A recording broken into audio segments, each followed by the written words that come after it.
Hello everybody, RagingRaptor here, and I welcome you to a new World of Tanks video. And today we have 3 news, 2 of which being minor and 1 of which being quite big. And as you already saw from the title, it will be about the Object 2.6 free swap. But first, let's get off with the 2 not so important news, one of which being you will get a small little bonus code. I'm not sure if it is also working for NA, if so, happy for you.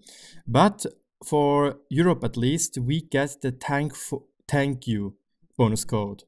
And yes, it's a thank you written with a 4 instead of a H and A, and all in capital letters.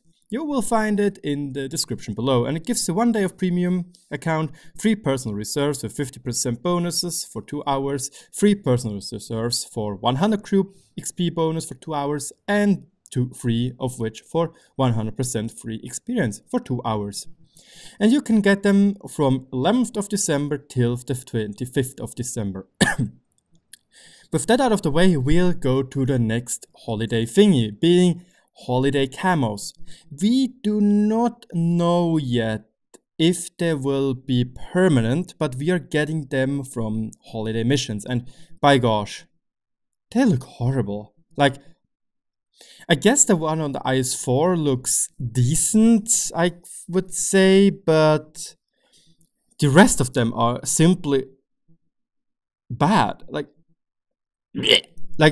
Seriously thinking about puking right now. I can't say this, they're still absolutely ugly. I really hope that those camouflages are not permanent, because oh my god. Or, you know what? Honestly, I think those will be permanent, but you as a player will be allowed to disable them if you disable unhistorical camouflages with the new camouflage system. But okay, the IS-7 one, this looks decent, I think. But all of the rest, like the red and gold and the one on 3, or the mouse with reindeers on it, or candy coney 5. Oh my god, what is this? World of Tanks Blitz? Come on. That was seriously not important to bring into the game. But now to the more important thing, and also the thing you saw most of the time already in the background. The Object 263. It was announced, I think 2 months ago, that this tank will be swapped or exchanged with a new tier 10 vehicle, the Object 268 version 4, which was, how should I say it? It was like a D Sturmgeschütz. Like something you would see as a Sturmtiger. Like huge gun, 152mm in that case, immense armor, decent speed, but horrible accuracy. Seriously made, the sole purpose of this tank would be front lining.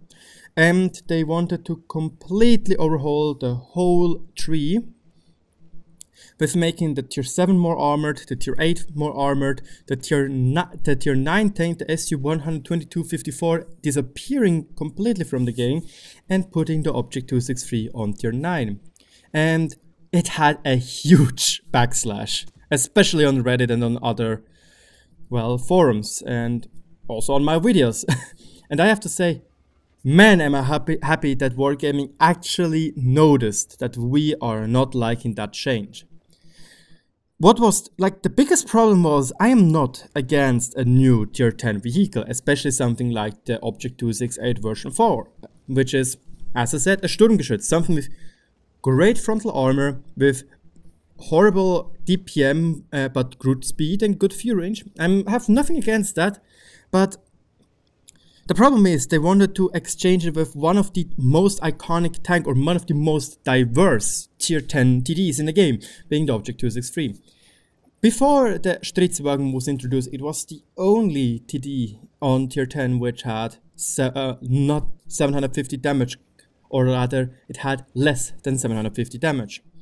And this made Object 263 yeah, special. We even sometimes used it on Abbey when we wanted to make a waterline push. It's simply a really interesting vehicle, and something, yeah, with a great DPM. But the big problems of this tank are its small gun traverse arc, its front armor which is littered with weak spots, with spots where only 200 millimeters thick, and they're like small, yes, but for some obvious reason, or for some apparent reason, they're getting hit 24/7 of the time, and this is super annoying. Weak against APCR on the upper hull, on the superstructure, and a huge lower plate, plus a really long aim time. But otherwise this tank actually felt cool. I still like to play it from time to time, and I still have good games with it. The DPM is still great, and the gun, you can more or less trust on the gun if you're fully aiming in. But yeah, they wanted to change that. They wanted to introduce it as a tier 9 tank with horrible DPM, horrible accuracy. Yeah, as a tier 9 tank, I'm not going to lie, it would have been immensely strong with the same armor, because yeah, tier for tier the armor is really strong. But now they actually cancelled this swap, and I'm glad about it. I do hope though that Wargaming is thinking about introducing other Russian tank destroyers. I'm pretty darn sure there are others around which you could use. And maybe introduce the Object 268 version 4 after all. Make it more probably being able to research from the SU 122-54. I don't know. Sure, it is a huge break in gameplay wise from being a sniper TD to being a frontliner when you come from tier 9 to the tier 10 tank, but it's still better than completely losing a tank. And yeah, I am happy about it. So yeah, what do you guys think about this change? Let me know in the comment section below. I thank you a lot for your attention, and I'll let you have some more fun with the gameplay in the background, as, well, I'm not speaking in it, I was just recording it while I was playing, and yeah, thanks for watching, and have a great day.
clever arch criminal who must be put away. Another innocent victim of the suicidal maniac.